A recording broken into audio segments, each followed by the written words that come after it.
Ուժեղ Հայաստան կուսակցության առաջնորդ Սամվել Կարապետյանը հայտնել է, որ նախքան ձերբակալությունն իրեն գործարքի առաջարկ է արվել, որից հրաժարվել է։ Իրենք բարձր մակարդակով կոնկրետ ինձ արել են առաջարկություն, որ գնամ, սուրճ խմեմ մի տեղ, հայտարարեմ, որ եկեղեցուն չենք պաշտպանելու, դրանից հետո թե հեծը, թե ամեն ինչը հետ է վերադարձվում։ Խմբագիրների հետ հանդիպմանն ասել է Կարապետյանը։ Նա նաև արձագանքել է խոսակցություններին, թե Ռուսաստանից իրեն պարտադրել են գալ ու զբաղվել քաղաքականությամբ եւ որ այնտեղ ունի բիզնես խնդիրներ։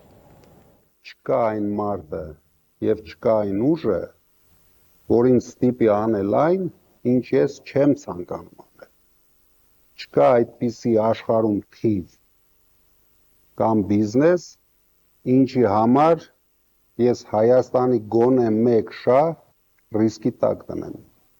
Չկա այդպիսի բան գոյություն չունի։ Իրենք ինչ կարող են անել։ Մի քանի ընկերություն խլեն, ու խլեցին, Փաշինյանն էլ փորձեր է անում ինչ-որ բան խլի, խլեց, հետո քծեց ոտքին, նրանք էլ քծեն իրանց ոտքին, ոչ մի բանով չի տարբերվելու։ Ես վստահ եմ, որ դա չի լինելու,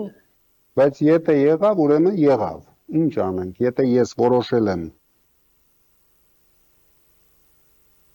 արդեն կյանքս նվիրեմ մեր երկրի զարգացմանը, դա լինելու է գլխավոր նպատակ։